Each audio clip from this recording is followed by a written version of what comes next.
Welcome to the Church of Mabus radio show. It's Friday night, 7:07 p.m. Central. We got Jay McNicholas here with us tonight. How's it going, Jeff? It's going.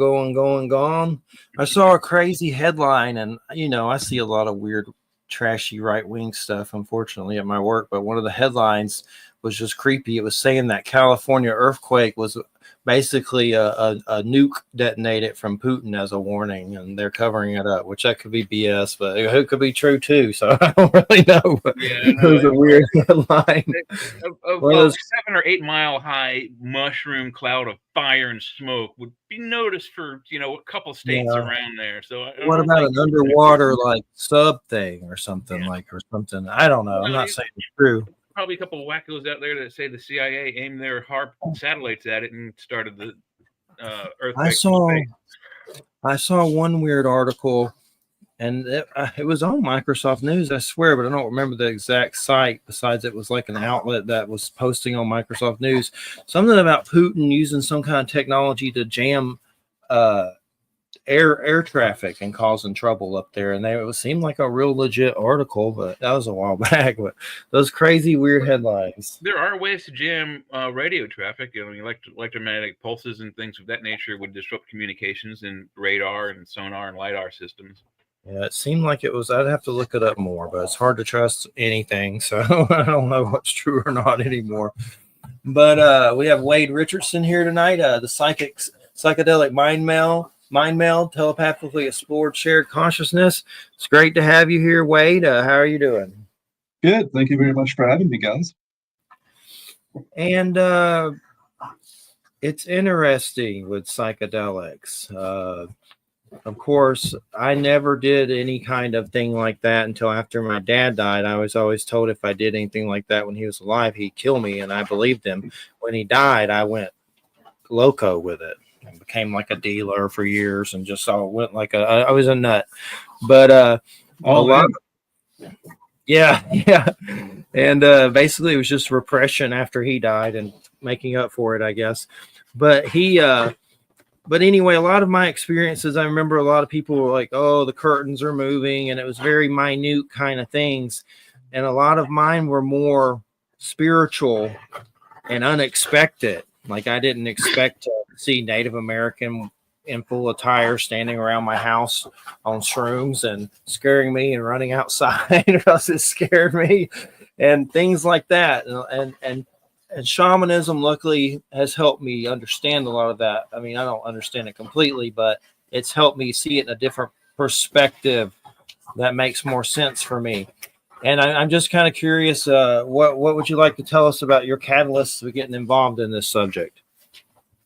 Yeah, well, it was a rather spontaneous thing, but if we go all the way back, it's kind of interesting. Similar to you, I had parents that would really never wanted to see me anywhere close to psychedelics. I grew up in a Protestant home, and certainly I was very scared of psychedelics. There was someone on the street who supposedly blew his mind on drugs, but there was never any clarity around what that meant or how that happened. And as you know, there are some people who are predisposed to things like psychosis, and even working with cannabis can set someone off, even though these things are extremely unusual.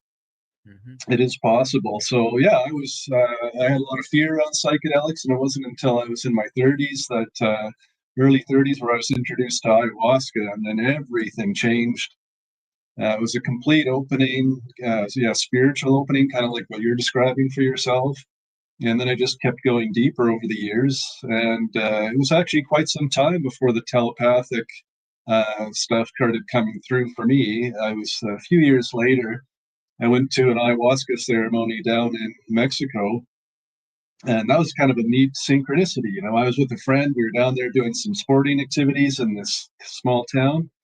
And we all had this all planned. And then a shaman phoned me up, and she's like, oh, yeah, we're having a ceremony down in Mexico and wondering if you're interested in coming, because, usually that was being done in the States.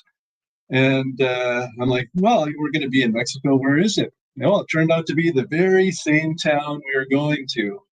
And what was extraordinary about that was that my friend had been long wanting to do ayahuasca. But he was a doctor and he was really concerned about the town that we were in, in terms of his professional reputation. So would have been avoiding it. And then all of a sudden this opportunity came up. So we're like, yeah, this is an obvious fit. So we went to the ceremony and, we're there 3 days in. Not much had been happening for me. So I was kind of, disappointed and struggling with that. And then my friend who was struggling with some addiction issues was really struggling, struggling with a lot of nausea and feeling sick and not making any breakthroughs beyond that, which is not unusual for that type of circumstance. But then on the third night, I was questioning, like, why am I here? And, I was there for my friend and to support him. And so I just kind of, relaxed and thought, well, I'll just kind of meditate on just sharing an open heart and that love from the heart. And so I drop into this meditation, and within just less than 5 minutes, this big energy starts flowing through me. And so he's sitting beside me, and it's a fairly big ceremony of over 30 people. And we're off in the jungle. And as this energy comes through, my arm just reaches out and bang, grabs his head. And my arm starts shaking, my body's shaking. And the next thing I know, I'm just crying my eyes out. And I'm like, wow, what's going on? But you can probably appreciate, when you've done psychedelics for a few years, there's a lot of weird stuff that comes up. And I'm like, okay, here's some more weirdness. Just go with the flow. And so that went on for 20, 30 minutes. And then the next morning, I asked my friend, what was your experience of what was going on there? And he told me that he had a daughter who died of a disease when she was about 4 years old. And this was the first time that he was actually able to emotionally process the loss of her, and that was 20 years before. And I didn't get the story at a telepathic level of what was happening with him, but certainly there was the processing of emotion. And it all made sense once he told me, what was going on for him. So that was really the beginning, dropping into the telepathic state, and then just kind of went from there. Yeah, I remember some of my first experiences, and it seemed like I was seeing energy beings with my physical eyes. And then luckily in the future, I've seen them completely sober, which is that's always nice when that happens. So you go, okay, I'm not completely insane. So at least or maybe I am, and I'm still seeing it. But, and a lot of those the big ones was here in Florida. I saw something told me to go outside and look in the sky above my house. And I saw two beings of light, like they had been inside my house and came out the roof and flew into the heavens. And I was completely sober then. And nothing, not weed, not nicotine, not booze, not anything. But in the past, I had seen them under the influence of many different things. And in my early 20s, after my dad died and everything. But a lot of the times it was like you would see them in the heavens, like you would think it was just a star, but it was much more than that. It was like a humanoid form. And other people saw them with me as well. And they telepathically had contact on some level. And that's the same thing I saw many years here in Florida. It kind of follows me wherever I've gone. But also under the influence of psychedelics, I've seen a lot of aerial weird things in the heavens, in the skies, with witnesses. Like I remember being with some friends as the sun came up, and we saw this aerial jellyfish, almost like something you'd see in the ocean, glowing and luminous and light, but in the sky, just kind of flying around. And we all saw it. It was just the weirdest thing ever. And it's just the different kinds of experiences. And I guess now my concern with doing it, and it's been a little while since I've done it, but you worry about heart stuff because I have blood pressure and stuff like that and things like that. But back then I didn't care. I was doing it like a nut back then. But now I'm a little bit more worrisome with it. But I know also a lot of times when I've did it, I always used to freak out no matter how much or when I did it, to this point to where you think you're going to die during it. And that's why I guess that's what scares me about it the most now, because I don't know if I might actually die thinking about that now. But is that things that came up with you, and how did you deal with that? That's something that always comes up with it, isn't it? Yeah, well, certainly, working with higher doses of psychedelics, there's always that potential, like you're going through the ego death, or it's a shamanic death if you want. And certainly, yeah, you can feel like you are physically going to die, and that the end is there and everything is coming to a close, and then all of a sudden you go through this boom, the death, but there's a transition and immediately something opens up on the other side of it. And yeah, I'll never forget one of the most freaky ones for me. I went to the washroom. um, I was sitting on the toilet. I was thinking of having a shower, so I'd taken my clothes off. And then, yeah, I just felt like, wow, I'm going to die. And so I ended up lying down on the floor, and I said goodbye to my body, and it's like, see you later. And then I just thought I was dying. And then all of a sudden, it was like I went through this death, and seconds later, I had this profound opening and, yeah, connection to God, and it was just, yeah, very transformative. Yeah, and it's definitely just strange, the process, and that's why shamanism and stuff's helped a lot.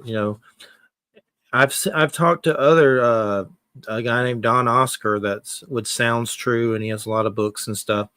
That's he says down in Peru they have like these weird little parties and watch the light beams in the sky, and he has video of it, and they have like celebrations looking at these things. I was like, well, that's good to know. I don't know if they're all tripping balls when they have these parties, but I mean, that doesn't make a difference to me. But maybe they are. To me, it just opens the doorways, and this world's so rigid and shitty and survival orientated and controlling. You can't even fart without getting billed for it. That you need drugs to tap into that these days. How are you going to do it? You're not going to do it worrying about the garbage bill, that's for sure. Yeah. So but what you're describing is interesting, right? Because there's a lot of different ways to access these states of consciousness. Psychedelics are only one tool for that. And what you're describing in terms of, connecting to these other beings, it's throughout all sorts of different types of literature. It shows up in Christianity, of course, all of the various prophets, etc. And every religion has these stories, the mystic stories. And of course, then there's the out-of-body experience literature, the near-death experience literature, and on it goes. It's just, we all have access to it, and we can all do it in different ways. One of my craziest ones was reading Revelations tripping, and I saw this is a weird one for me too. I saw the sun turn into an angel and fall from the heavens to the earth, and I'm still trying to understand that one. That was a weird one, but there's definitely some crazy things. But the craziest stuff is when UFO stuff shows up. That's when it gets, and you're under the influence of that on some level.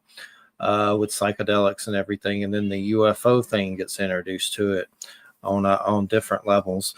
But as far as in your older years, and I'm not sure what your age is, but how are you about them now? Are you more hesitant because you're like, oh man, I could really croak if I do this stuff now? That's how I feel. Like, oh God, I'm going to get on a stretcher if I do it now. No, I'm in my 50s, and I'm in good health, and yeah, just making it work. I'm quite comfortable, and I think as long as your heart is strong, and there are some physical things to be aware of, yeah, I think they're actually really good for the health. Actually, I think they're good for the brain, and when you're actually dropping in really deeply, you're kind of clearing various physical psycho-spiritual blockages in the body, and basically tuning the body in, and bringing it into a higher form of homeostasis. Yeah, the U.S. government did a lot of like physical exertion tests with LSD, and I don't know the exact time frame. It's 60s, early 60s, mid 60s, maybe as late as the early 70s. Up in a camp near here called Aberdeen Proving Grounds, and it's in Maryland. They did like the confidence courses, and they ran the GIs through the confidence courses first without any drugs or booze, just to get like a base level, see how fast they could go through it, and whether they did it correctly or whatever. And then once they put them on acid, almost half of them couldn't finish it. They're not following the right path. They're not doing the obstacles correctly. And I'm not sure if you're familiar with the spider test. I think it's from the same government experiments. They saw, I don't know how the hell you get a spider to take acid, but they got spiders to take acid, and then they made webs that were like, they weren't webs. They were something like this, they just put their silk in these, whacked out patterns. Yeah. Well, I think one of the keys too, though, is it's the experience of doing this over and over and becoming very familiar with the territory and working with psychedelics as a tool, because there's certainly stories coming out of the jungles of South America where, various shaman or, hunters will take a plant-based psychedelic, and it'll enhance their capacity to hunt, and they can basically see into where the animals are in the jungle, and really attunes them that much more into nature and putting food on the table. That's pretty cool. I can see where, at least I don't know what kind of natural drugs they would take in the jungles there, but some of the studies with acid have shown that the brain creates new neural pathways after even just one dose, and the doses aren't very large. I mean, it's like a microgram, which is extremely potent. I mean, 1 microgram gets you going, and within an hour you're seeing hallucinations, and you're up and awake and losing it for 14 hours, like bare minimum. And it's weird how the states are now. I mean, in some states, mushrooms are legal, right? They certainly aren't here. D.C., which is not a state, you can go to the marijuana dispensaries and buy electric acid mushrooms. Yeah, and Oregon is opening up the doors for working with psychedelics for therapy, right? So that's really cool. Some dude sent me DMT from Canada once, and he showed me some site there that has like a menu, and it's a lot of it's synthetic, I think, but you can just like get on a site and order all this crazy stuff. I'm like, what the hell is this? Like, man, I miss DMT. Yeah, Canada is definitely more liberal than the US at this point. Yeah, now you can. We'll be lucky if we have weed now. Well, I mean, I'm surprised that the United States is taking so long to have. I mean, it's gotten faster. I've been wanting it to happen since I was, I don't know, 18, 19. But when Colorado fell, I said, the states are going to fall pretty quick after that. And at that time, it was California and Colorado were the only two recreational, I think. And within those last 8 years, 27 states recreational, 32 medical, and most of those are duplicates. So some states are both medical and recreational. But when you're a large government and you are in control of millions of people, who are the best people to take control of? Those who are wasted, stoned, and incapacitated through drugs, chemicals, and booze. Mm-hmm. So if you want to rule somebody, I mean, that's why so many other countries, I don't think there's the same stigma as in Amsterdam, because it's been illegal. It's been legal there for so long. But if you have people that are more sedentary, they're easier to, get them onto your side of the law. You look at our most recent election, and it's just a few weeks ago. There are fanatics, and it's cultish on both sides, Republican and Democratic. I mean, it's like watching one of those old evangelist TV shows when they got 5 million people in the church, all screaming and chanting, and get the devil out and all that kind of. It's like that, but without a religious theme behind it. Well, if you go with Republicans, they're kind of religious, but you get my drift. It just seems easier to control people when they have free access to controlled dangerous substances. Well, it's so interesting, right? Because when you look at the drugs of harm across the board, psychedelics are really at the bottom. It's not like there's no harm possible with psychedelics, but when you start comparing it to things like alcohol, tobacco, and of course, cocaine, heroin, and things like that, those are far more harmful. And alcohol is, one of the worst. If you look at it just by overall volume of consumption around the planet and how many problems it causes, it's a long list. And exactly as you're saying, it basically tunes people out of how bad things really are, because it's muting people's emotions. So it becomes a tool for emotional regulation for those struggling with, a shitty job, or, the shitty politics, and, all of the polarity that's happening right now in the States. And then, of course, you look a little deeper. There's a couple hundred diseases associated with alcohol, lots of domestic violence. Alcohol is, of course, associated with drinking and driving, and lots of deaths, and it just goes on and on and on. Well, I mean, whereas also psychedelics have a lot of potential in terms of therapeutic use, and then, of course, they're standing for potential spiritual opening. Yeah, the scariest thing about the whole subject is that studies have shown that a alcoholic beverage or 2 alcoholic beverages, depending on the type of alcohol, like 2 glasses of wine, a beer, a glass of scotch, etc., 1 per day, they have shown through medical studies that's okay for you. It's not going to harm you as much. But drinking to the point you're blinded and about to throw up regularly, weekly, or even monthly eventually destroys certain major organs. But it's interesting, because if you look at the World Health Organization, they've done massive studies around the planet, and they've now declared that no amount of alcohol is safe, and so it's, those who are drinking low to moderate amounts but persistently over time can still face issues, because alcohol ultimately is a neurotoxin and a carcinogen. Oh, okay. That I did not know. So I'm not a big drinker. I haven't, gotten, more than 2 or 3 beers in me in 30 years. So I keep that at a moderation. But what has always also shocked me is but when I was in college, I started smoking marijuana right after high school. I didn't do anything other than booze during high school. But college opened up to the possibilities of, there was mushrooms and acid and whatever you wanted, you could get in college. But my college friend's roommate was taking a class on controlled dangerous substances, drugs, mostly nicotine and what have you. And then he brought his book to one time we were hanging out when we were smoking, and he showed us the schedule, the federal schedule of the harmful drugs and the non-harmful drugs. And marijuana, they've always said, it's the gateway drug. It's the one that gets you to start taking heroin and other more dangerous things. Yet on that same scale, we were shocked. And marijuana is the most dangerous thing, and then in the middle is heroin, cocaine, and other things that are way more deadly. And I'm like, how do you gateway into the dangerous drugs by starting at the most dangerous and working your way down? It did never ever made any goddamn sense to me. Well, I think that's why we're seeing more and more liberalization of cannabis in a lot of countries around the world, because that's just all bullshit, right?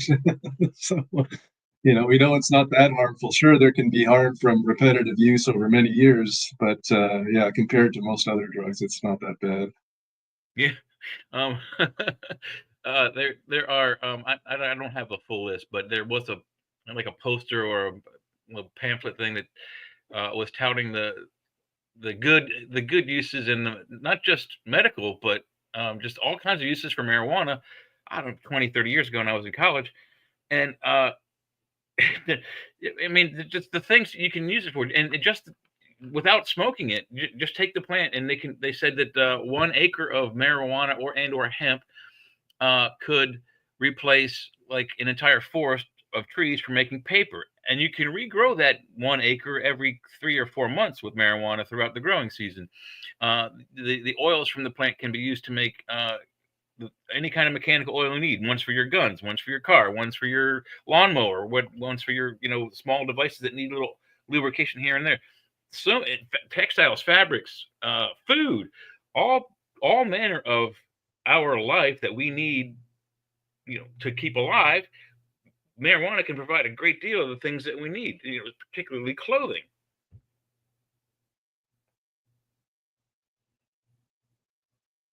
Mm-hmm.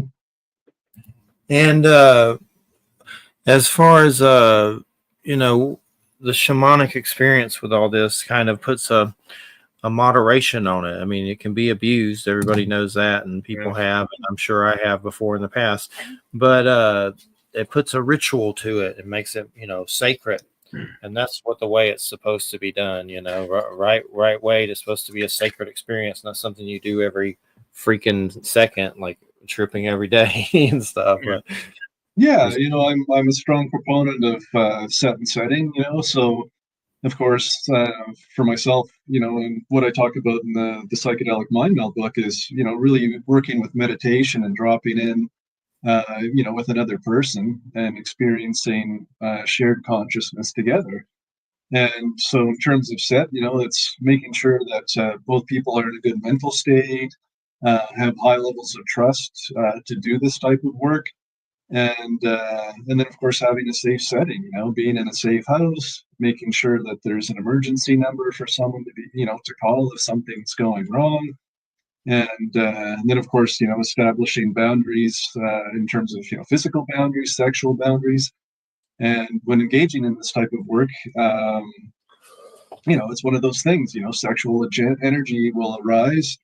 And, it's one of those things where you just sit and observe it, let it pass, and then, working with that energy and just dropping deeper into the states that will get you into these telepathic states of consciousness, and then going from there and, truly exploring the far ranges of the universe.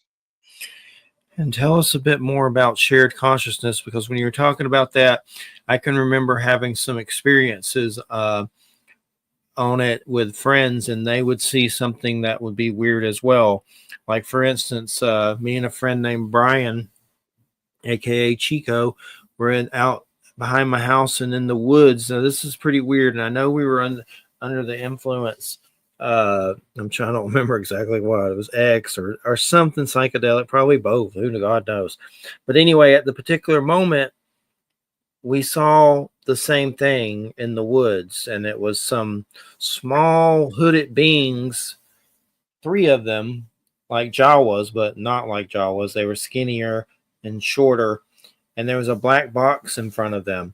And we saw them. Like, do you see that? Yeah, I see that. You see that? And that's a moment, I think, of shared consciousness when you both see something weird like that. And then a cat jumped towards them and they vanished. And then there was another time me and a friend were doing psychedelics and going down the road. And luckily we had just did them. And there's a small journey back to the house. And we got home and everything was safe. Nothing crazy happened besides the thing that we pulled the car over to look at in the sky. And what we both saw, and we both saw it, was a being of light standing on the cloud tops doing its finger kind of like naughty. Maybe it was talking about the driving. Maybe it was my dad. I don't know what it was, but I've come across some other people having experiences with these light beings. There's this book called The Afterlife of Billy Fingers, and it's about this lady, and I forget her name right now, but you can find it on Amazon. It's a very popular book about the afterlife, but she had a lot of light being sightings with her brother. And the book is The Afterlife of Billy Fingers, but that's stuff I came across later that makes you feel like, okay, good. Someone else is seeing this. I'm not completely crazy. But it seems like shared consciousness. Like, there's been some times where I remember me and a friend saw a pyramid type UFO, a black one, triangle, over some power lines, and a ball of light came out of it towards us. And now we both saw it, because that's the first thing you do. Do you see that? Yeah. And we agree that we both see that. But I've noticed with not every case of this, but some others, I've asked them in the future about it and they don't remember it at all. And I've heard that with people who are sober that have UFO encounters, like people just forget it or something weird. No, I don't think that's the entire case. We've talked about this on many occasions. There's one of the best examples is the people of Mexico City several years ago. There were year after year, there were several large flaps of UFOs over the city. I mean, like hundreds and hundreds of UFO lights over the city.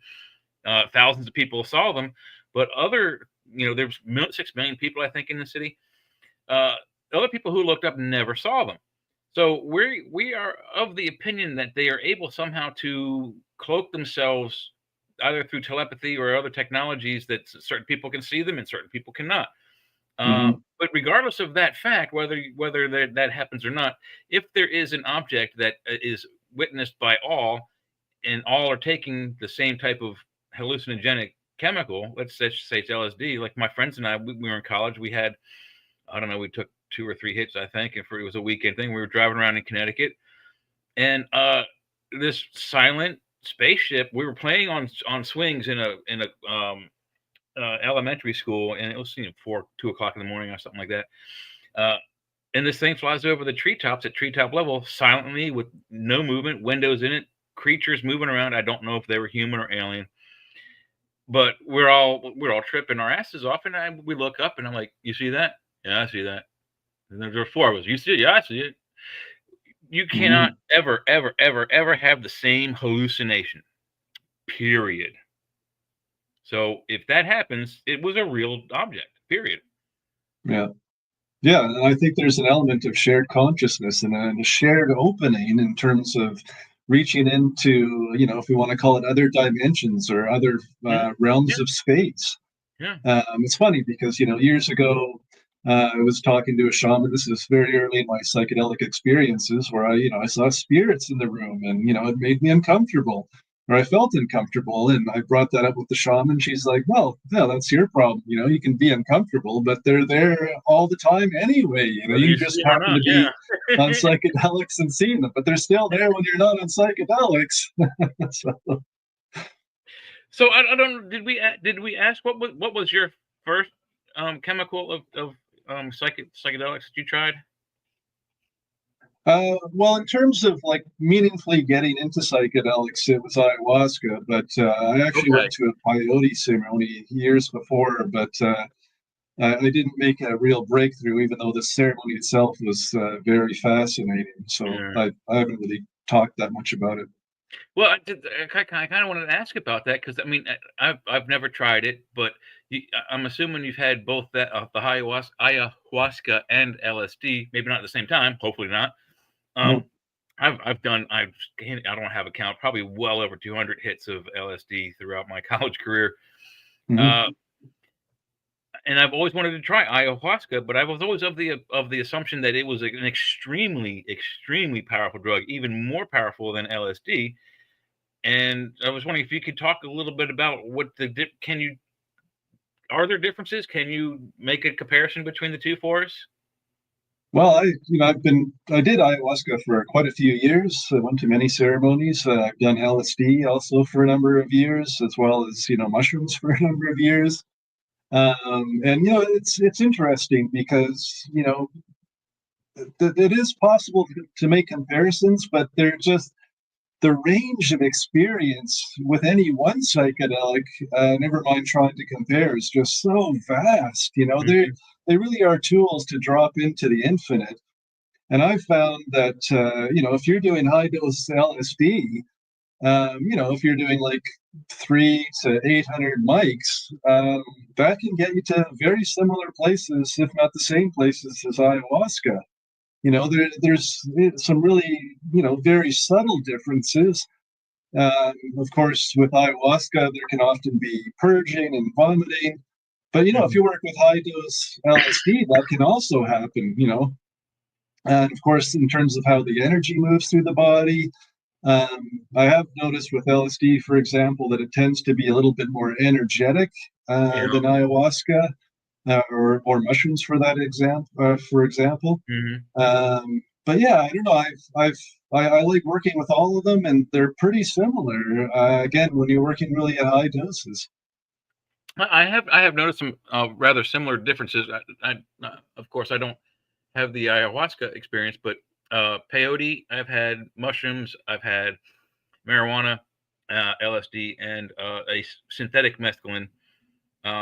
Which is really just like they called it a purple barrel, BERYL. Anyway, between those, I've noticed that mushrooms and peyote, the natural ones, are kind of colorful. I was like looking in my jeans on my thigh just while we were driving, and I just saw color patterns start to form on my jeans, like little color blocks, like pixels, but all differently shaped. And I saw Fred Flintstone form there, and other things, just different images, I guess, from my subconscious. But with acid, I actually had a conversation with a tree that was full of nerds. Now, not nerds like from Revenge of the Nerds, but Nerds the candy. If you're familiar with the candy, they have these little like 3-legged, short little dwarfy dudes. Well, the tree was made out of green nerds, and I was just looking at the tree, and I saw all these nerds. They're all paired off, and 2s, 3s, 4s, and 5s talking to each other, except one was looking at me, and I started to have a conversation with it. I have no idea what we said, but and I would say, just take more mushrooms, and you'd probably be doing something similar with the tree. Yeah, maybe so. I mean, I think there may be a way to, like you said, boost the ingestion of the how much you take.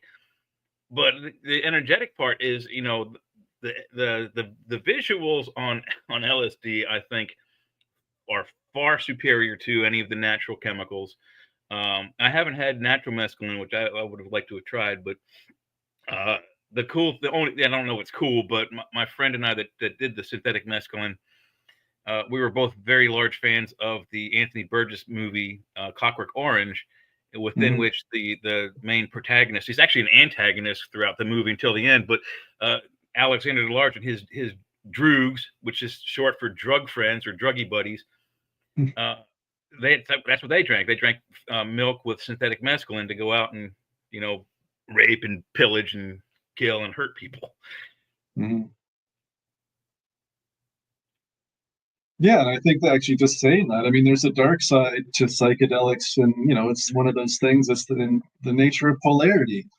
There's Brujos and various witch doctors, and I'm talking dark arts, and so in the same way that you can do and work with dark arts without psychedelics, you can add more power to that work working with psychedelics. So yeah, when I talk about working with the psychedelic mind meld, again, you want to be very careful of who you're working with. You don't want to be working with someone you're not familiar with or don't trust, because ultimately you're bearing your full self with the other person. And just to step back a little bit in the conversation in terms of what can be shared and what is the range of telepathy, it can start off with something really simple. Again, without psychedelics, where I'm thinking of someone and all of a sudden they phone me. I pick up the phone, and many people have had those types of experiences. Or if someone has a pet and they come home and their pet is always waiting to greet them. I've had lots of friends who've had those types of experiences. And we've already talked about sharing emotions between people. But then in terms of sharing shared consciousness and actually journeying together, I can give you a quick example of that. We're working with my wife. We've done this quite a few times together. And this was actually one of our very first experiences. And I was just amazed at how quickly she dropped in, because she had very little experience with psychedelics. But we took high dose mushrooms together. And, we were just planning on meditating together and just see what would happen, and kind of, aim to share consciousness, but that was okay if we didn't get there. And that was the extent of it. And so we drop in, and with about half an hour, we find ourselves in, ancient Japan, in this tea house, and we're drinking tea together. And, she's wearing a kimono, I'm wearing a kimono. There's other people in this tea house, and it's, this kind of interesting fractal version of ancient Japan. It has, the walls, for example, are kind of fractal in nature and shimmering. And so clearly, we're not in, an immediate modern day real version of Japan, but we're in some altered state or fractal version of Japan again. Maybe it was a past life. It's hard to know, but it's possible to journey together like that when in the psychedelic mind meld. That is a pretty cool experience. I think I don't know if it was imagination, but I think I've actually been able to do like a astral body projection on LSD. But your brain and your mind and your organs are affected by the drug itself. So I can't say for sure, but it seemed real enough. Maybe it was just me daydreaming. Maybe I actually did leave my body. I don't know. But some of the medical things that we've mentioned and kind of glanced over. This is an interesting one. I never heard of that. The medical stuff that I'd heard about what they were using with psychedelics was more on not so much for like stammering and stuttering, but on the spectrum, not Alzheimer's. Um, there, it's Asperger's on one side, and autism, the autism spectrum. That they were using some aspects. I don't know about the visual parts and the deleterious effects of psychedelics, but they're using psychedelics to try to treat autism and maybe Asperger's and other people on that spectrum who have mild to severe, brain traumas and or brain uh, problems. Do you know anything about those? Because I heard briefly about it some years ago, but I don't know what they've done or how far they've gone. I've heard a bit about it too, but I can't speak to it from a professional point of view at all.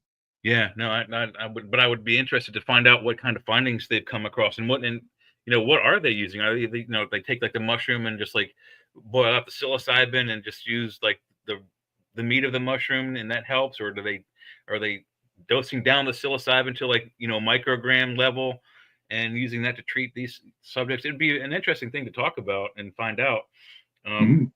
Yeah, so if you think about it, if it works, we have an autistic fella at work who he's not very talkative, but he drives a forklift and he's very capable. Seems very normal, but what would these treatments do for him? Would it make him a more extroverted type person, or he talks more, or would it boggles the mind what kind of avenues you would go with these? Yeah, it's lots of potential, right? Tons of potential. Yeah, more than many people, particularly people who haven't tried them or aren't open to discussing them. So many people in our country are so anti this, anti gun, anti drug, anti whatever. And they don't even look into it. Yeah, if we want to run through the things that psychedelics can be used for, certainly we're talking about healing in terms of, you mentioned earlier, enhancing neuronal connection. That's certainly demonstrated in laboratories, working with psychedelics. But there's also the recreational stuff that we've looked at. But we look at using small doses, microdoses, and stuff, and there's been a lot of research into using that for creativity and problem solving, which of course Silicon Valley is all over that. Yeah. Of course, sex and sexuality. My wife and I, for example, will take psychedelics, and sometimes we'll plan to have sex, and it's cosmic. It's so extremely expansive. In fact, it's so good it makes regular sex kind of difficult to go back to. And reaching the peak of orgasm, and the next thing you know, you're in a non-dual state where the whole material realm just bleeds away, and it's just pure awareness with no dialogue in the mind. It's majestic, it's the God state, and it's just unbelievable. And you don't have to be using sex to get there, but it's one way to get there. We actually had a guest on, was it last year, Jeff? The book on marijuana and male sexuality, and that there was a particular terpene, I think it is called limonene, and the higher that is in the marijuana, the more it is of a libido booster and aphrodisiac for the male, not so much for the female, but and we talked about it, and I have his book up there. It's pretty cool. Well, my wife and I, maybe 3 or 4 times a year, maybe a little bit more often, we'll take 2 to 3 milligrams of THC, which by a lot of standards is a very small amount. Mm-hmm. And, we'll have sex and meditate with it together, and it's just beautiful, it's so nice. And you just kind of drop in that much more into the sensations. The chatter in the mind, ends up in the background, and you're just that much closer to each other. There's just so much more intimacy shared. Yeah, that's right. I think one of the cool things that I used to do with marijuana, particularly when I first started, I was literally just out of high school. I would acquire some. I would go to the mall in my MGB, and I had a really cool hiding place underneath the ashtray in the dash panel. But anyway, I would go to the mall. I'd smoke a bowl of weed in the parking lot, and then go inside and just find a spot and sit where there was a lot of cross traffic, and I would just watch and just observe people, and just it was mind-boggling to me how just sheepish, cowish, herd-like mentality and uneducated, not stupid, but uneducated most people are. It was, Yeah.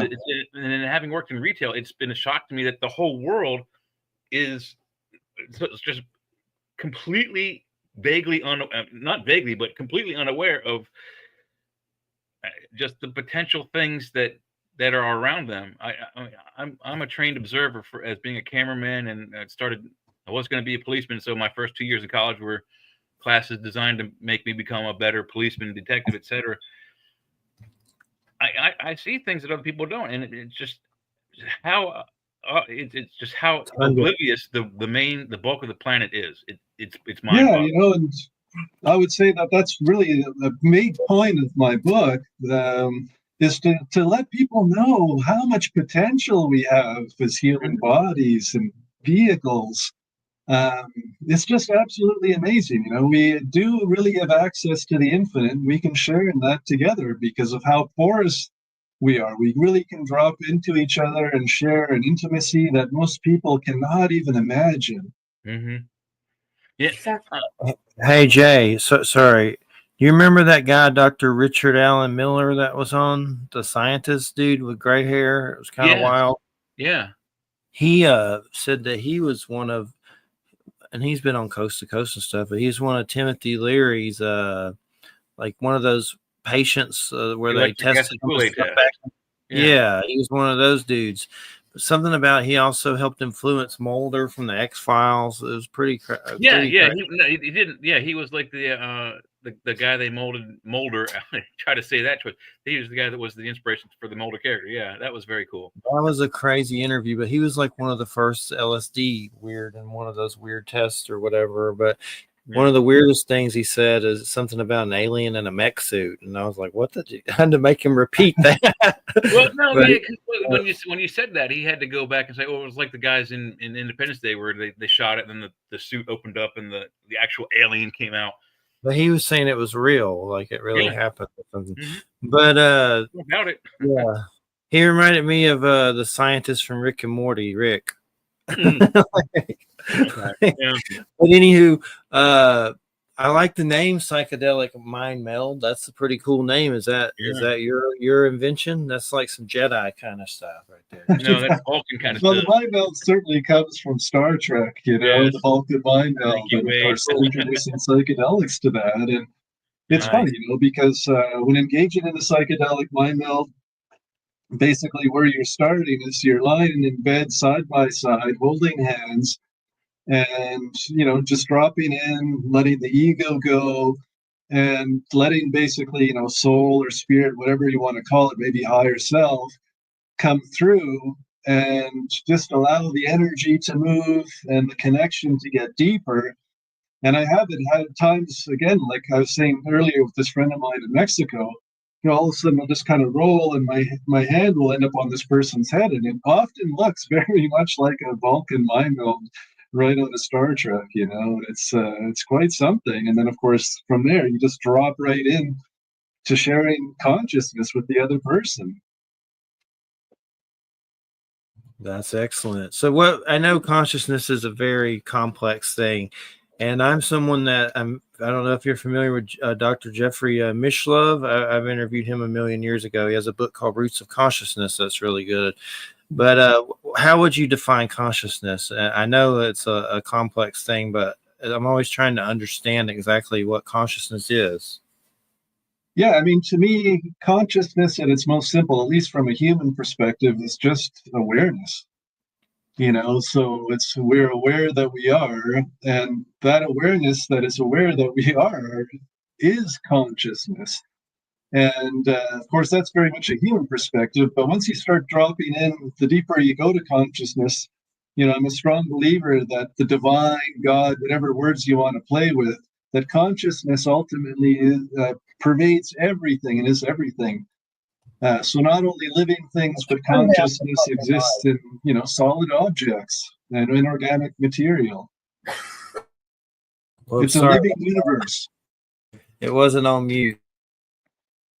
But anywho, I was trying to turn down the light in another room. But yeah, it's very interesting as far as just awareness. Okay, that's pretty cool.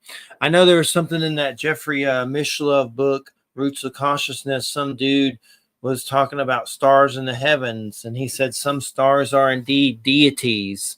So it's that's pretty interesting that that this guy like an old time astronomer or something was talking about stars. Some of them are like dudes, like I've seen tripping. Yeah, that's my experience, like connecting to other planets, and there is some type of consciousness that pervades these other celestial things like planets and stars, and that we can relate to it through our own consciousness. And it's a thing, and it's hard to describe in words what that experience actually is. But I've connected to, Saturn and Saturn. Earth and Mars, and That's my it's planet. pretty bizarre.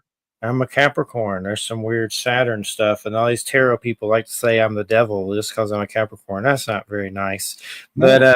But Saturn's a very creepy planet. That's my Capricorn planet.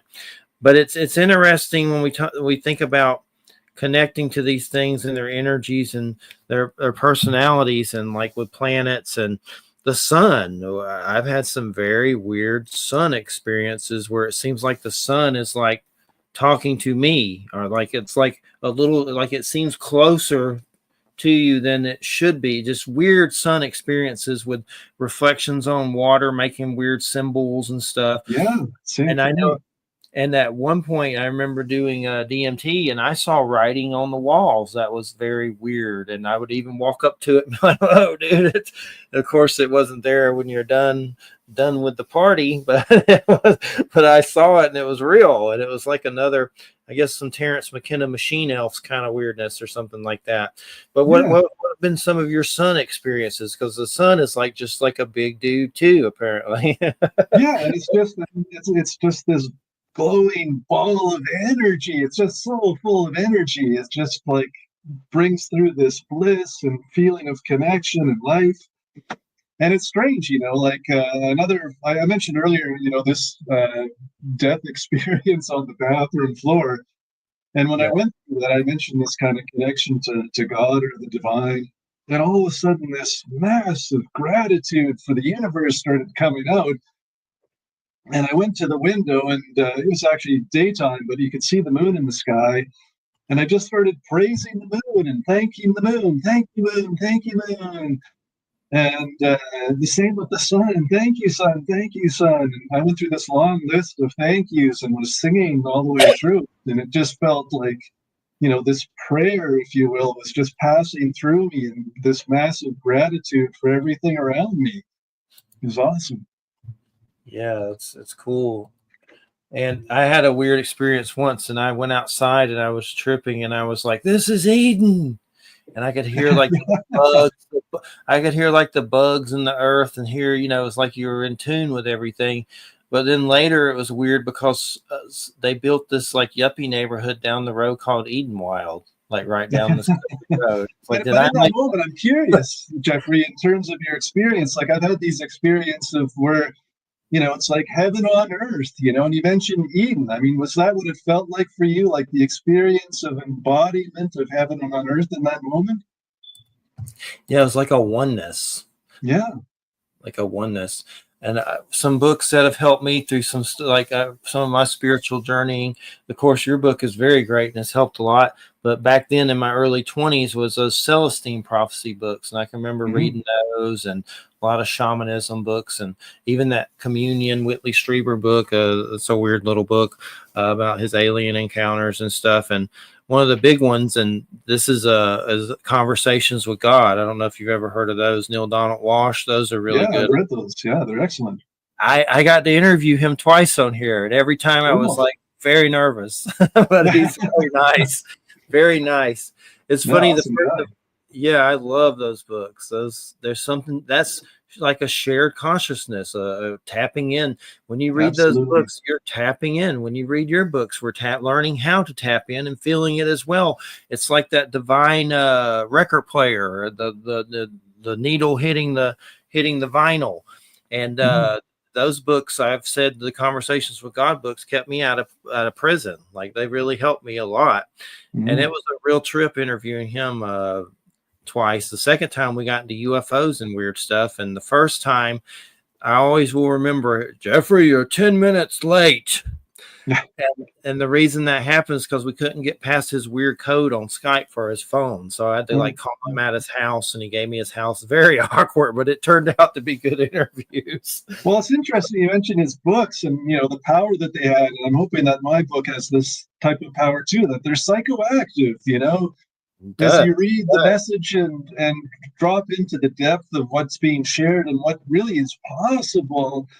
In terms of the humans connecting into the divine within themselves and the divine within others, that just starts to manifest that much more strongly just by knowing it's possible. Your book is like a guidebook to how to do it. It's actually shows you how. So many things say, do this, do that. Oh, don't be anxious. Don't whatever. They didn't listen. Oh, you're not listening. Well, is there a little switch inside my head I can turn on until I am listening? But your book at least has some directions to actually try to do this stuff, to do it, to tap into it more. So it's a guidebook. It's like the Beetlejuice instructional book for the afterlife, but it's for tripping. For tripping. Yeah. Just real quick, I was just looking at his Amazon page. He's got 269 titles up there. Wow. Who does? Neil Welch? Oh, yeah. Okay. Yeah. Yeah, we were talking about Nick Redfern on another show the other day, and you know, Jeff and I have interviewed him 6 times as our Halloween guest years back. He's only got 74, and he's a 9-to-5 writer. Yeah, I mean, it just pours out of Walsh, right? That guy's a conduit. It's just amazing. Yeah, I have some books on mine, but I haven't wrote a book in like a million years. It's hard. It's hard, yeah. Pain in the ass. But I have a Bigfoot book. That was my most popular book. It's just interviews about Bigfoot with like people that are dead serious about Bigfoot, from the alien stuff to the crazy hunters out there looking for it and stuff. Praise for the hairy man, the secret life of Bigfoot. Plug. But yeah, so is this your first book, Wade? And what do you got planned for the future? What's going on? Is this your first one, or is there more planned? Yeah, this is the first one, and I certainly have more planned. I don't want to let any cats out of the bag, but one that would be really interesting as a follow-up to this book is, you know, if people come and meet me on Facebook under my name, Wade Richardson, or under the group Psychedelic Mindmeld, and share with me their experiences, you know, psychedelic mind melding, or, you know, we're of course working at a telepathic level with psychedelics. And there, you know, there's so many experiences out there, but people aren't really talking about it. And, you know, if people start sharing those stories with me and writing those stories down, I'd love to do a follow-up book of just the breadth of experience that others are having. There's a guy that's coming on next Friday, Victor Baines, on Nostradamus. And I talked to him on the phone briefly just to check in with him. And he was telling me about being under the influence. I know weed, I don't know what else, but him and a friend saw a UFO and had telepathic contact with it. Something was communicating from it in the UFO. And one thing I wanted to ask you, the artwork, I don't think that is Alex Gray, but it definitely looks like Alex Gray. It's a cool artwork for your picture, your avatar thingy. But I've interviewed Alex Gray in written form a million years ago, and I got to ask some tool questions, so that was cool. This is interesting. I actually have that book. When I see Graham, I'm going to have him sign it for me. That's one of the few books that made it too. But I didn't know that he had. I'll have to ask him. I didn't know he did that too. But tool, cool. Yeah, he did some tool covers. They helped with some tool covers.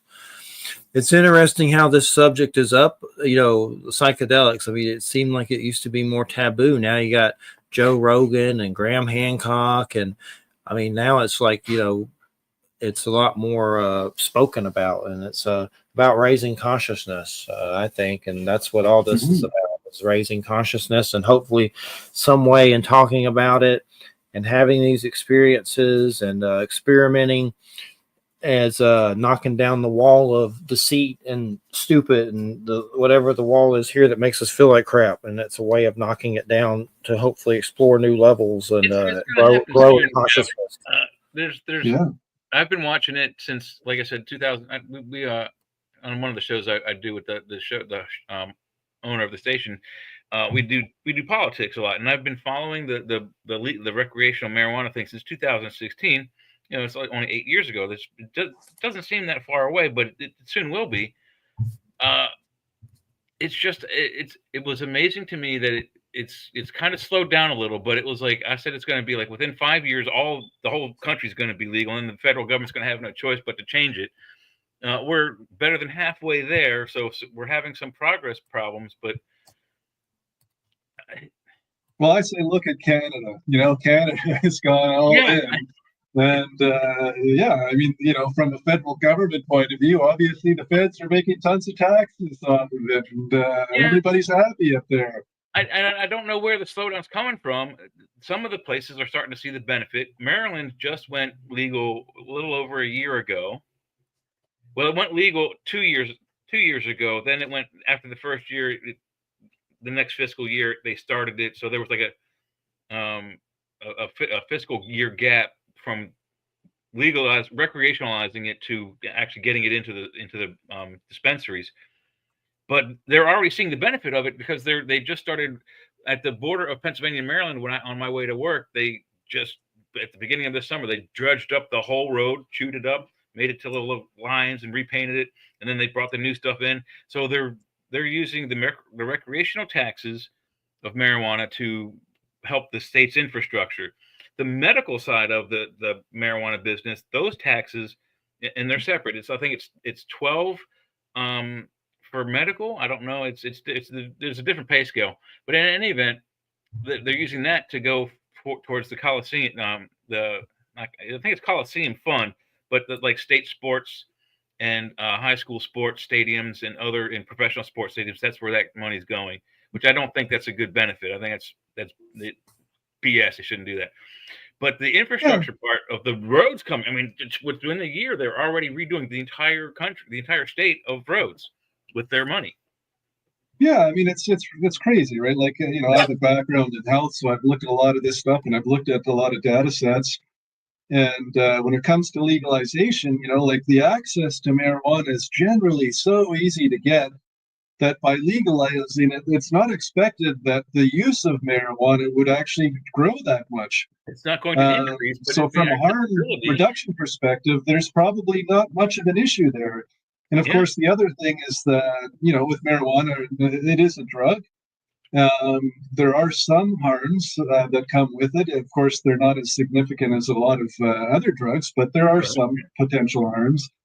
And once it's legalized, there can be a lot better messaging around that, you know, some honest conversations about that, where we're not stigmatizing the user, you know, and that's one of the biggest problems with making drugs illegal is that we're stigmatizing the user, oftentimes throwing them in jail, which is extremely inappropriate. Do you guys remember the old stigmatisms they used to throw at us? Like I think one of the first ones was they have a cast iron skillet on a gas stove, and they say, "This is your brain," and then they throw a pat of butter in there, and then they say, "This is your brain on drugs," and then they throw something else in there. That was one of the first ones, and that kind of pissed me off.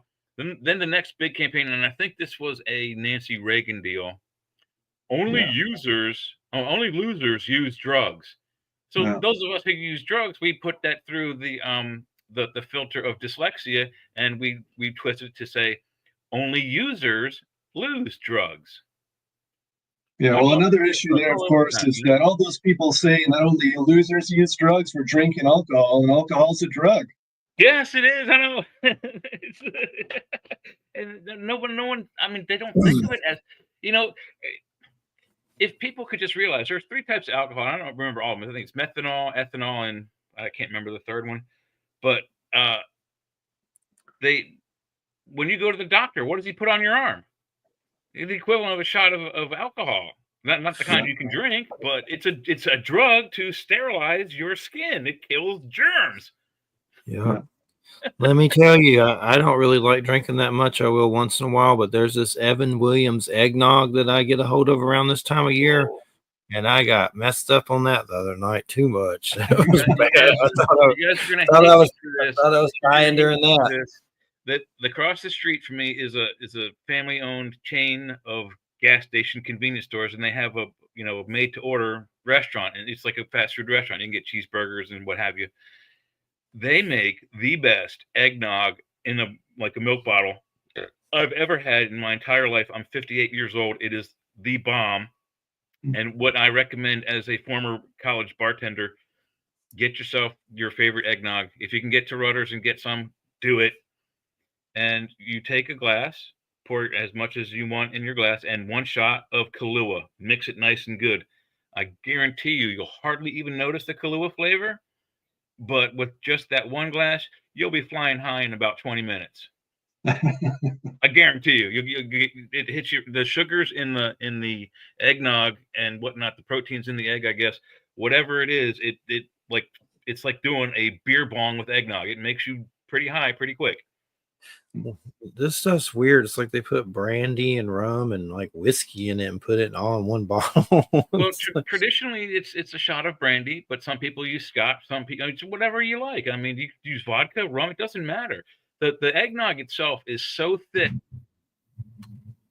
and so sugary that basically anything you pour into it, except for like maybe a dollop of feces, you're not going to notice it.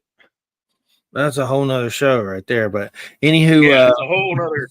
So Wade, what are some of the spiritual encounters or paranormal encounters you've had with some of this stuff, or at all? If you had any, I mean, obviously you've had some when you trip or whatever, but what are some that's anything big happen? Yeah, I mean, certainly there's the connection to the divine, and I mentioned earlier dropping into non-dual states of pure awareness.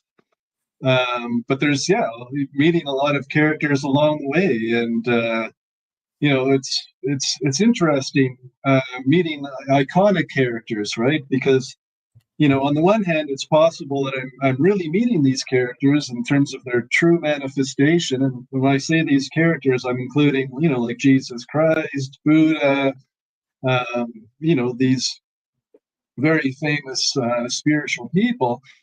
And at the same time, though, it's interesting when you start dropping into the out-of-body literature and the near-death experience literature and other things like it, and also working with Carl Jung, etc.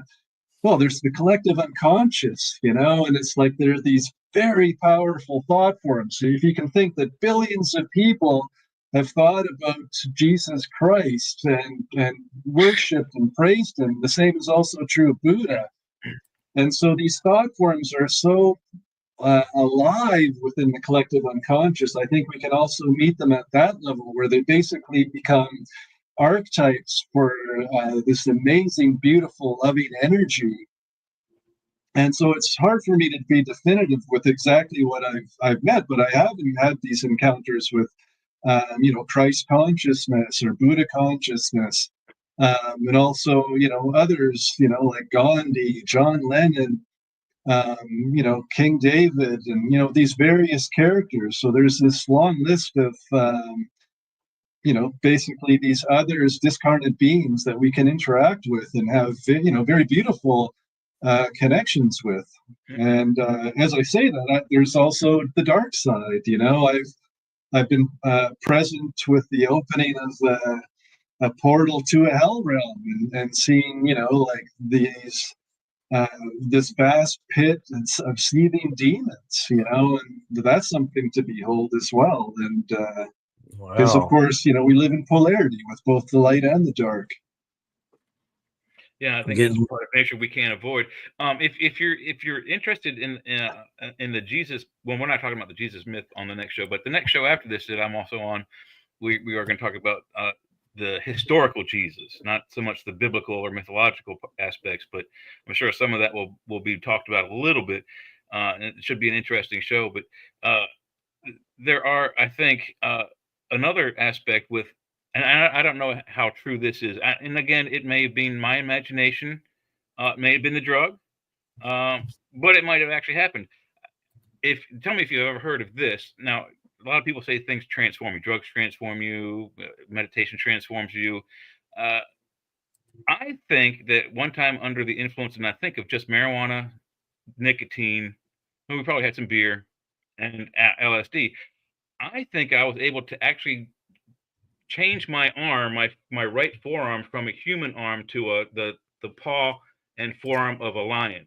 And I saw my hand do it, and then I was like, wow. And then I turned it upside down, and there was like the pads, and then the claws came out, and then I turned my hand back over, and then it turned back to my real arm again. And I was like, wow, if I could do that every day of the week, how fast would you get to work if you were a cheetah? Well, it's interesting, right? Because I've had some similar experiences, and it's something that shows up in the shamanic literature throughout all of the ages. And then it's a question of whether you're actually physically transforming, or it's how you're transforming in relationship to your perception of yourself. Mm-hmm. So you might actually be embodying within you the leopard or the cheetah or the lion, and feel everything what it is to be that animal. Like you have this true connection to what that is, and yet an onlooker won't actually see that. But you hear stories coming out of the jungle where shamans are actually physically transforming. Now, I haven't seen that firsthand, but those stories are out there. Yeah, the shapeshifter stories are out there. And then like you just mentioned, which is a great segue. I mean, I don't know if this is part of that as well, but if you're familiar with the movie The Highlander, there's a scene in there where Sean Connery is teaching, I forget the actor's name. He's teaching the Highlander about his powers, his immortality, and what he can actually do. And this is after he's pushed the guy off the boat in the middle of the ocean, and he knows he can't swim, so he has to walk from the ocean back to the beach. When they get it back on the beach, he's like, you see the beast, you see the deer. And he somehow gets the Highlander to, I guess, channel the energy of the beast, and they start getting, ramped up and pumped, and then they can run very fast. So is there a possibility of that also? Like you channel whatever closest creature is to you, like a cat, or I mean, not transform them, but you somehow are able to do their abilities without changing. Does that make sense? Yeah, I think it's possible. I haven't had the experience, but from the things I've read out of the shamanic literature, I think those things are possible. So are some of the shamans saying that, like, let's say, for example, they become a jaguar or some sort of a night vision capable animal? Are they able to see at night when they're under these influences? Yes, that's what they're saying. Oh, that's so cool. What about the berserker? Berserker. Something to that for sure. Like they think maybe they were on shrooms or something and tapping the whirling dervishes, yeah. Even some weird werewolf kind of stuff connected to berserkers too. I've talked about that before, but definitely altered states of consciousness. Well, there's also the hashashins. Those the word that became assassins start off as hash assassins. They would smoke copious amounts of hashish and then go out and assassinate people, in prominent, important figures, by the way. But so I mean, that's a psychedelic. If it enhances your ability to hunt, like Wade's saying down in South America, they're able to use the drugs, the natural drugs there to hunt better and tune into their surroundings. Why wouldn't it work for like political assassins? Why wouldn't it be a good idea to hone your breathing and your vision and your coordination skills by getting stoned as hell? Yeah, well, it's a question, isn't it? Let's hope the CIA isn't on top of it. Well, in the most recent example, they have that poor gentleman that was shot up in New York, and they caught it on external cameras. I don't know if the guy was on anything, but he was extremely calm I mean, if I were to go up there and shoot someone, I don't know if I would panic and drop. Talking about the CEO thing, that CEO thing, of United Healthcare. Yeah, I mean, the guy was like, they say he was waiting there for hours, like all night, and lots of people, passersby, went by, and then when that guy showed up, the guy was as calm as you could ever be. Bam, bam, and then when he got to the street corner, that's when he ran. It's quite possible he was under the influence of something. I remember tripping once, and there was a full moon, and it was like I felt like a dragon was holding me in its hand like a doll. It was very weird. There's a lot of things with dragon, serpentine energy from King Arthur, the Dracula, Vlad the Impaler, to, you know, that dragon, that serpentine energy that's kind of is the earth energy. Of course, you can get into the creation tales of Tiamat and Marduk and all that stuff that, you know, that gets pretty weird with dragon stuff. But those energies, have you ever had any run-ins with dragon or serpentine type energy, Wade? Yeah, certainly doing ayahuasca. I've connected to that type of energy. My wife has as well. And that's actually, I will say, you know, we were talking earlier about the differences between psychedelics. For whatever reason, serpents are definitely a thing with ayahuasca. It's a pretty common theme that you don't necessarily encounter as much with others. Although I have also experienced that a bit with mushrooms. So yeah, that's out there. I've actually seen some reptilian type beings under the influence of the old acid, and it was actually on a Halloween night, and there was a lake, and the water was warm and weird, kind of strange, and heard some music that was strange, that was not earthly. It was very otherworldly, and there was some other people there, but I'd kind of gone off on my own. And in that, around that lake, I saw some beings, and they were kind of like holograms. They weren't physical like us, but one was very humanoid, but reptilian looking, and had weird hair. And I saw like a hydra. I don't know if that was his pet or his friend, but it was very strange. And the closest thing that I've seen that looks like anything like them is some Mayan type stuff. Like I have these oracle cards that are like wood glyphs in the cards, like they're shows pictures of like wood glyphs of their different gods. And it's like, that looks like the thing I saw. But it was weird because I was definitely tripping. And my first thought was, oh my God, it's the devil. And I've talked about this before. I thought it was, I'm from Georgia. My dad was a preacher. So I thought I was having, you know, a Faustian moment. And basically, it was weird because they said positive things telepathically to me, like sing, dance, and I love you, while I'm singing this weird ass, whatever the hell it was from H.P. Lovecraft or something. Well, you're introducing some interesting ideas there, you know, like, so first off, I'll say with LSD, I have connected to reptilian beings, like beyond the serpents. But yeah, you're mentioning your biography in terms of your background and how profound that can have in terms of the fear that we might have with various encounters. And as soon as fear arises, it can actually, you know, basically shift or change what we're viewing. So it could be a positive energy that's coming out at us, but it's so strong that it's scary. And it's uncomfortable. And all of a sudden, because we have this biography, maybe it's connected to a religious background. And all of a sudden, you know, like these entities, oh, they must be satanic or demonic. And all of a sudden, they take on this view of being demonic. You know, oh, it's a demon, and I'm even more scared. But what's really interesting is how we can transform this when we confront our fear, you know, and this is something that comes up a lot in the lucid dreaming literature and the out-of-body literature, is, you know, the proverbial thing where I'm being chased by a bear, and it's a reoccurring dream. Okay, well, I'm lucid, I'm aware, the bear's coming at me. Wait a minute, what does the bear want? You know, I turn around and I face the bear, and I'm like, bear, what do you want from me? And all of a sudden the bear stops. And it starts to shift, you know, and it's like it can actually shift into another being, and all of a sudden it becomes an ally, you know, and so that's definitely a thing. And my wife, for example, has done exactly that with the bear in one of her dreams. So, you know, when we're working either alone or in the psychedelic mind meld as well, like sharing consciousness with another person, I really emphasize taking a non-dual approach or a non-dual attitude, where everything is us, everything is me in terms of my lived experience. So if something's coming at me that's dark, that's an extension of myself, and I need to bring love to that which is coming at me, and basically working to transmute the energy associated with whatever that darkness might be as an extension of myself. And so in doing so, it's basically adopting an attitude of a bodhisattva, you know, bringing love and compassion to every situation that's arriving in the space. And of course, we can extend that into daily life as well. But again, confronting the fear, confronting the darkness, and being open to it and transmuting it through shifting our own thought patterns.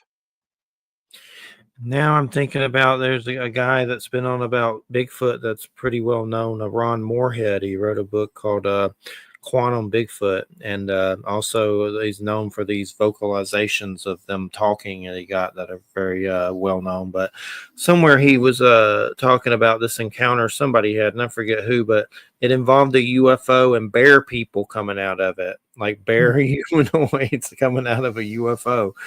But yeah, he does a lot of Bigfoot research, but he gets into their abilities and pretty much breaks it down in scientific terms using quantum physics, like how their cloaking abilities and things like that. But it gets pretty good. But that was a weird thing I kept remembering about the bear people UFO situation.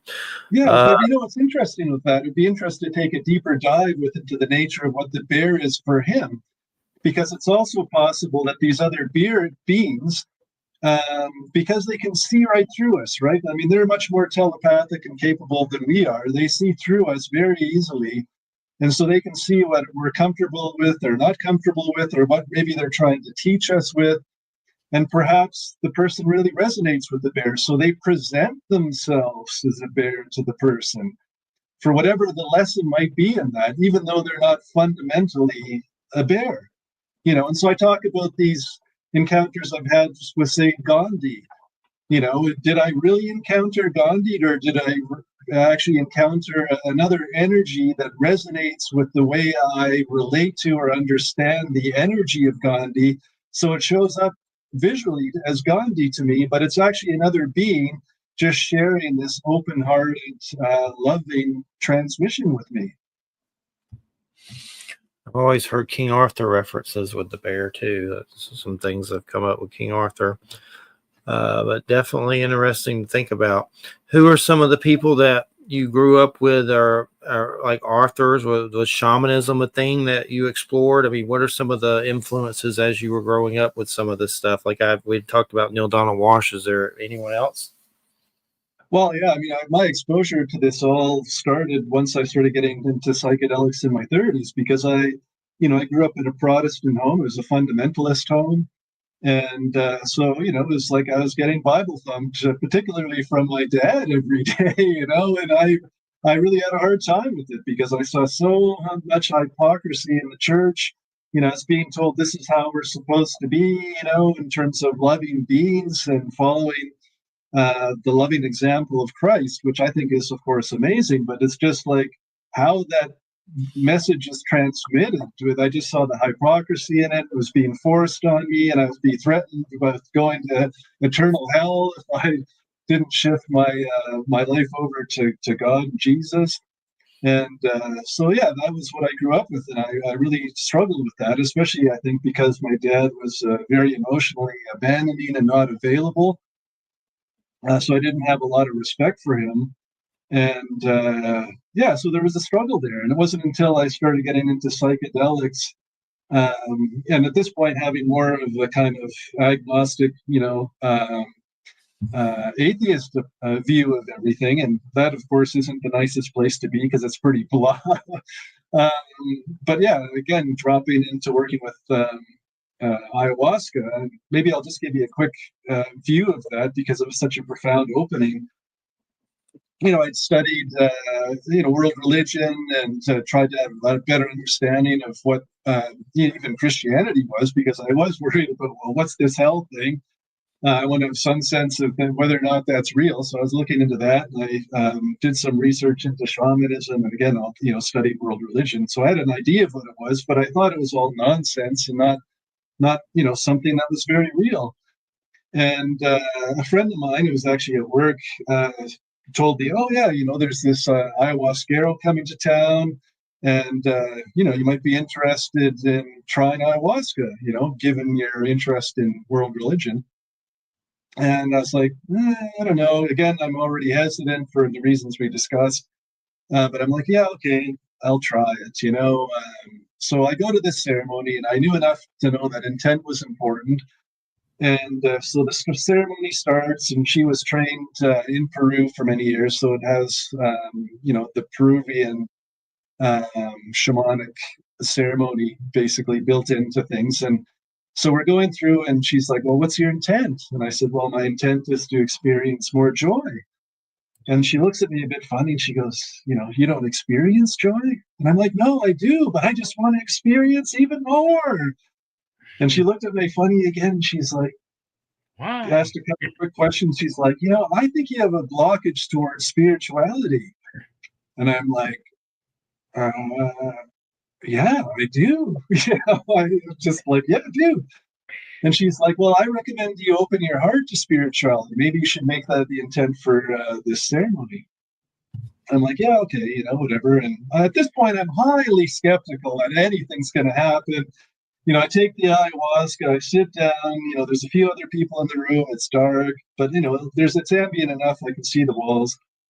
And I'm like, I'm not closing my eyes. I have so much doubt about this. I'm going to keep my eyes open and just see what happens. If I close my eyes, I don't want my imagination playing games with me, right? So I'm sitting there, the ceremony begins, the shaman's beside me, and, we're maybe half an hour in, and I'm like, I'm not going to move, right? I'm just looking around, but not moving. And all of a sudden, this portal opens up in the floor, right in front of the shaman. I'm like, oh, the portal, I've read about the portal. What? Wow, this is happening. So I'm supposed to go into the portal, but how do I do that? My mind's just going crazy, like, do I physically step into it? Is it her portal, my portal? What is it? Anyways, as my mind's played off with this, all of a sudden there's this like human-sized praying mantis right in front of me. And I'm like, whoa. And for whatever reason, I didn't panic, but it was, it was really weird. It just basically reaches towards my heart and starts doing this open heart surgery, opens my chest. I look down, I can see my heart beating. And it all of a sudden just sends me this loving, healing energy. And it was just beautiful, and it went on for quite a few minutes. And then, the praying mantis, as strange as it sounds, closed my chest cavity up and was gone. And I'm like, what the hell just happened to me? Praying mantis is a big UFO alien kind of thing. Yeah, right. And that was the beginning of a profound shift in terms of a spiritual opening that had me dropping into all of these, different teachings and going far deeper. Like, what was this? And I started getting more into Buddhism and various Hindu teachings, yoga teachings, Neil Donald Walsh, amongst a long list of others, It's definitely a trip. Those praying mantises creep me out just thinking about it. They creep you out. They're one of the few scariest looking creatures that allegedly visit this planet on a regular basis. So yeah, and it's interesting, right? Because they have a reputation for being both dark and light. So, flip the coin on that one is how they're going to show up. Yeah, one of the funniest things I always tell people, particularly talking about religion, and it really doesn't matter which religion it is. You always have the good and the evil. Just for whatever reason, it seems like it's a part of nature. There's always light and dark. Look, if you could look at the planet from hundreds of millions of miles away, you can see that there's a definite demarcation between the light side and the dark side. It's not really dark. I mean, we have artificial lighting and whatnot, but yeah, there's a clear demarcation. It's a split, right? Just like the yin and yang. There's it's a wavy demarcation, but it's a clear demarcation between. And the yin and yang has many different uses. They have in Korea, it's kind of tilted the other way instead of this way, it's that way. And I think it's the blue is the sky and the red is the earth, or vice versa. In the Chinese tradition, it's going this. It's standing upright and it's got dots in it, and it's like between male and female, the masculine and the feminine, good and evil. But it has a lot of uses in nature, and nature is just like the yin and yang, and just like aliens, who allegedly, if they made us, if we're good and bad, they've got good guys and bad guys. It's plain logic. Yeah, that's the one thing that kind of I find intriguing with a lot of certain types of New Agers, that it's all about love and light. And I am all about that, but on the other hand, it's like, hey, let's not deny the shadows there. It's within all of us. And we all have that to work ocean with. with a shark feeding frenzy and shed a bunch of sunshine and light and happiness and love, and you're still going to get eaten. That's right. Sorry, it's just the nature of the beast. I can remember driving some dirt trails in Barnesville, Georgia, with some pretty country dudes, and we were partying, and that was I went through a few years of the snorting stage, and luckily I don't do that anymore. Thank God, I'd be dead. But there was a ball of light on the ground, like a star sitting on the ground, and it just moved. It just went up into the air. And I wanted to get out, of course, and go see what it was. But they like, oh hell no, we ain't getting out to get that. Zoom, and then took off. You but might it was have like ball lightning. Yeah, or maybe there is something scientific about it. But it was like a star sitting on the ground. But usually, a star falls, it's just going to go away into the ground. But this just rose up, like floated up into the heavens. Like I don't know. I mean, I don't know much about ball lightning, but it was very weird and slow. I've seen it twice, and it's rare to even see it once, but I've seen it twice. It is very, very cool. Does it look like a star though, just sitting there? Yeah, it does, but it's a little different. It has arcs coming off of it, like serious conducting electrical arcs. Yeah. But the first one I saw, it was in a major thunderstorm, and I was coming home from work, and there's a fire station on the left, and it's a pretty harsh, more than 90-degree turn.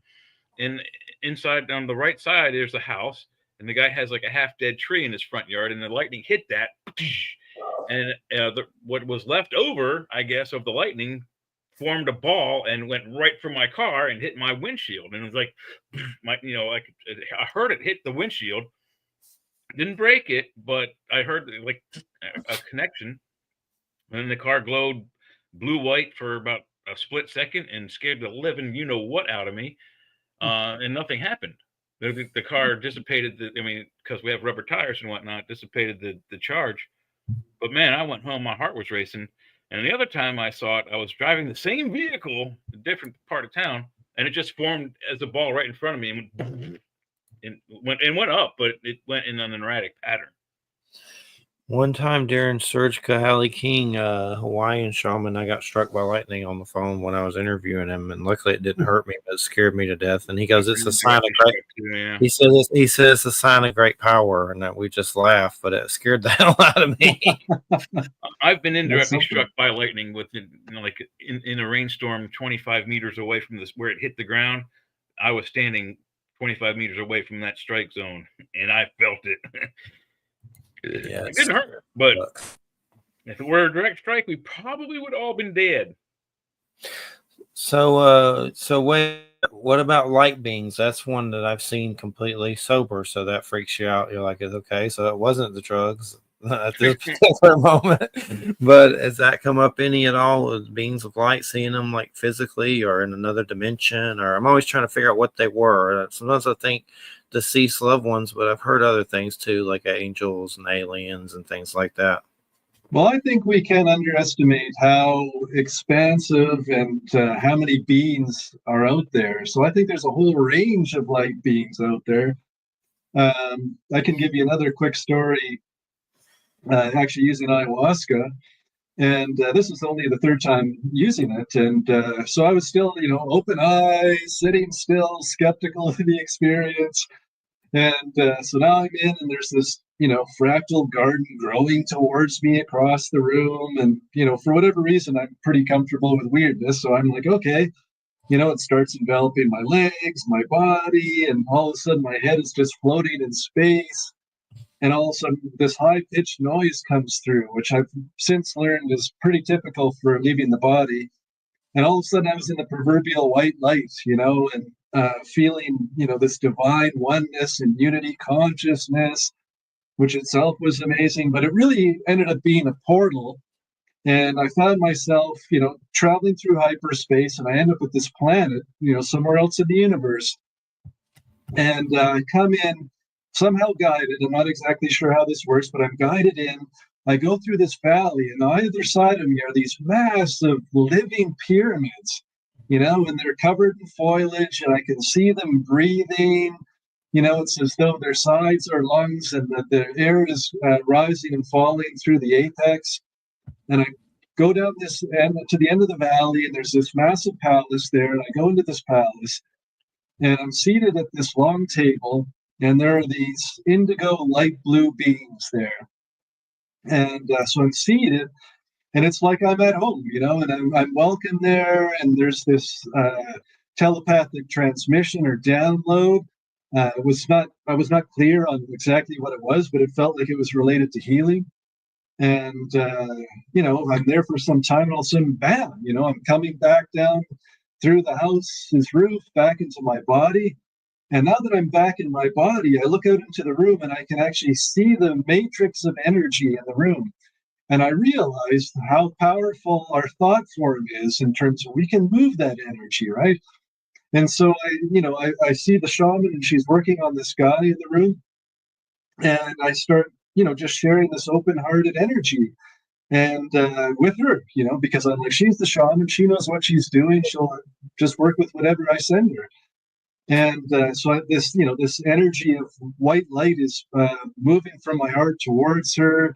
The sounds of her singing and chanting change a little bit, and this white light is getting stronger and stronger. And all of a sudden, these two light beings that I had just met come through the wall behind me and basically co-join me on either shoulder and amplify the energy. And all of a sudden, my consciousness basically drives down this light energy beam through the shaman, and all of a sudden I find my consciousness, the awareness in this person's spine, which was, significantly damaged from a long story of injuries I found out later. And I'm just like, what's going on, And there's this movement of healing energy, but there's also this part of me that was just so messed up with what was going on, like just so much confusion, that ended up just kind of breaking the link and ended up back in my body. And it was this profound connection to these light energy beings. And what was so validating about the experience is that the next day, I didn't share much about my story. I just said, it was a weird night. Lots of cool stuff happened that I don't understand. And that was about it. But what was interesting when it came to this guy, he described how he was struggling with his back, but he felt like someone was massaging it from the inside, and that just was like validating. Yeah, I was in there, and it's just like this profound thing, And so, we can connect to these light beings and engage in all sorts of healing and spiritual opening. It's just, it's great. Have you seen Cocoon 1 and 2? Yeah, it's been a long time, but I have seen it. I think Opie was tripping for that when Ron Howard. those are pretty grow up in the 60s, so I wouldn't be surprised. You know what's so crappy about those? I love those movies, but they're hard to find. I had to pay like a lot for them just to get them, like on eBay, like for the DVD. What? Like they're expensive. Yeah, they're not easy to find for some reason. Unless it's changed, but for some reason they're hard to track down. I think a lot of these sci-fi creators are just tripping all the time. And I'm not saying they're using psychedelics, but man, they're tuned in, the way that they create, like the way even telepathy shows up. There's so many different shows, of course we mentioned Star Trek, but there's the Jedi doing their telepathic thing in Star Wars. And there's a lot of different sci-fi shows that have come out in the last 10 years, like Sense8 and various others that all are reaching into telepathic states. Well, yeah, even without the psychedelic thing, they were kind of cool predictors. We had Star Trek gave us this thing, if you ever see Star Trek, they gave my camera gave us that thing.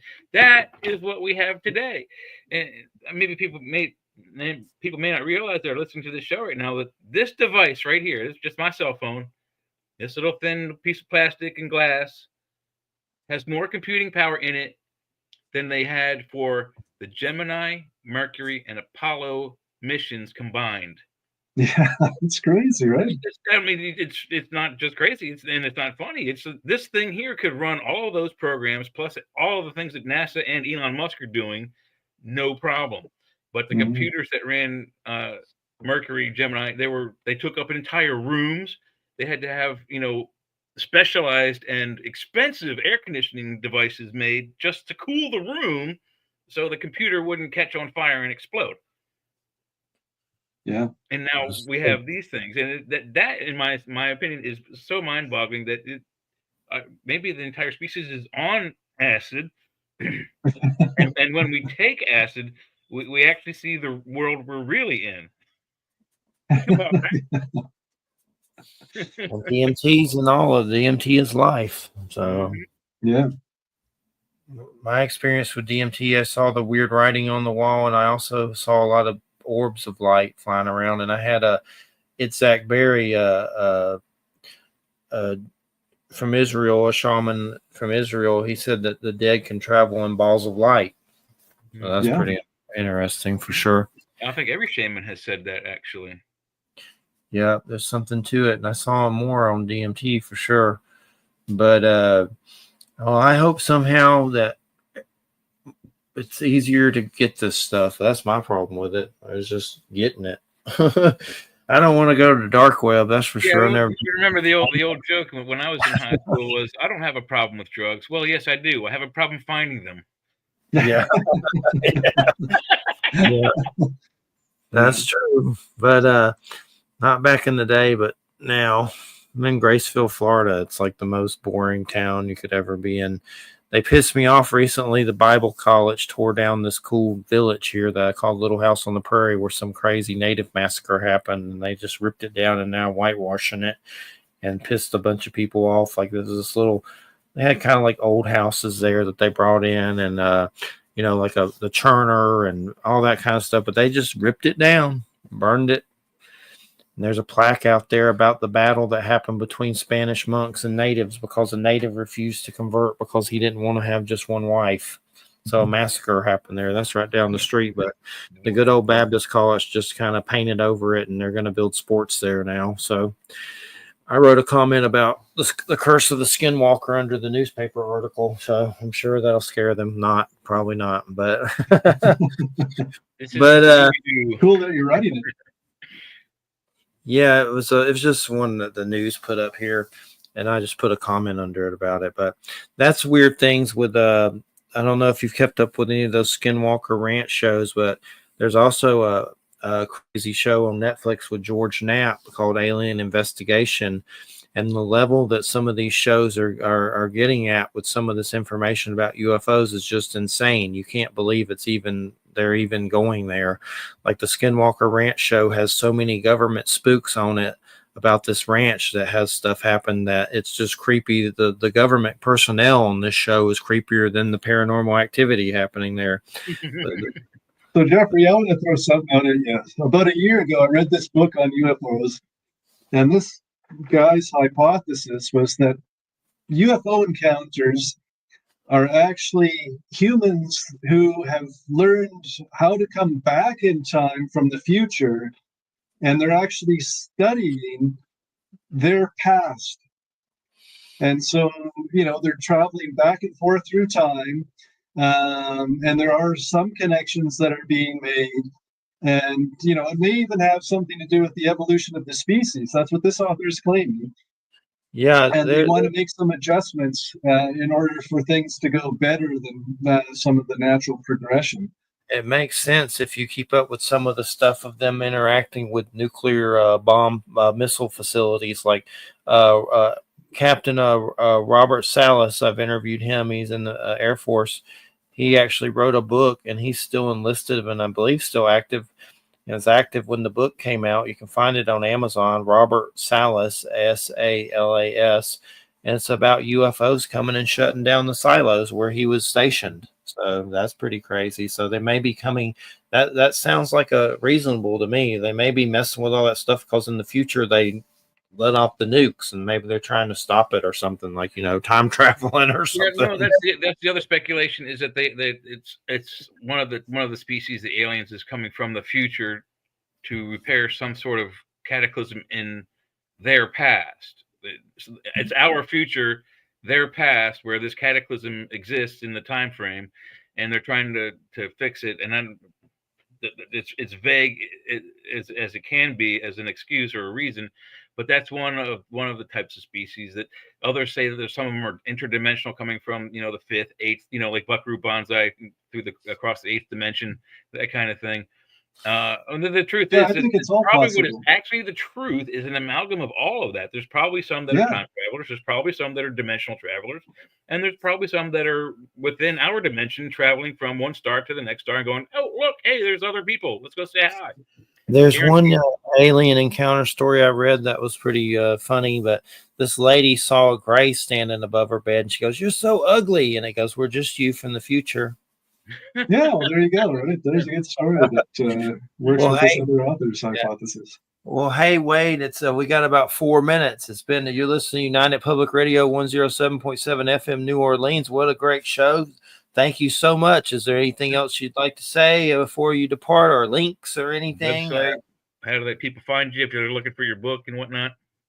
Yeah, well, in terms of the book, it's Simon & Schuster are the distributors, so it's going to be in a lot of different bookstores. Yes, Amazon is an easy place to find it. The publisher is Inner Traditions, Park Street Press, so you can go directly there as well.